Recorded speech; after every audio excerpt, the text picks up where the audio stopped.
एक सवाल है, आपका ट्वीट देखा था, बिहार में भी एक रेल हादसा हुआ, उसको लेकर के आपने संवेदनाएं व्यक्त की थी।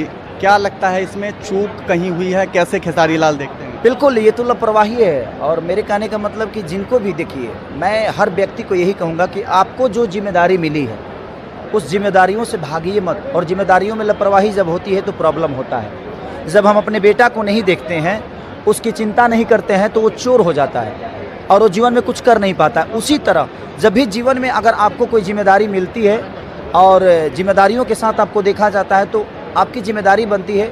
और उनकी जिम्मेदारी थी जिन्होंने ये लापरवाही की, और इस सरकार की जिम्मेदारी थी कि ऐसे गैर जिम्मेदार लोगों को इतना बड़ा जिम्मेदारियाँ क्यों दिया।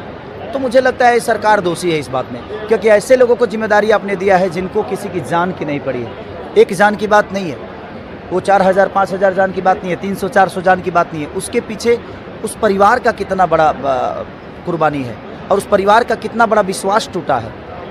अब कैसे रेलवे पे कोई विश्वास करेगा? कैसे अपने जीवन को कहीं ले जाकर और 2 पैसे कमाने की कोशिश करेगा? क्योंकि अब वहाँ भी सुरक्षित नहीं है। अब जिसकी क्षमता फ्लाइट पे चढ़ने की नहीं है, अब उसकी क्षमता ट्रेन पे ही चढ़ने की है, तो वो कैसे जाएगा? अब तो वो डर जाएगा और पैदल वो अपने सफ़र को पूरा कर नहीं सकता। तो कहीं ना कहीं ये सरकार का विषय है कि सरकार को इस